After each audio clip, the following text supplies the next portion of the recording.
लक्षात घ्या आणि आचरणात आणा। तत्काळ स्वतःच्या सुरक्षित कक्षेतून बाहेर पडा।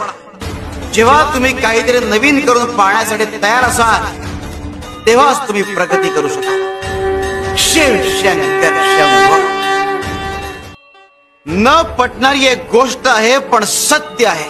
यशाचा मनसोक्त आनंद घेण्यासाठी अपयश आणि कठीण परिस्थिती यांची अत्यंत गरज असते, कारण समस्या आणि कठीण परिस्थिती ही देवानं तुम्हाला मोठं बनण्यासाठी दिलेली एक संधी असते। शिव शंकर शंभो। ज्याप्रमाणे एखाद्या सिंहावर ऐरावत कधीही हल्ला करत नाही, त्याचप्रमाणे गुरु कृपा झालेल्यास कली काळाचेही भय नसते। त्याच्या हृदयात गुरुस्मरण सुरू असते त्याला कसलीही भीती नसते, त्याला मृत्यूचेही भय नसते।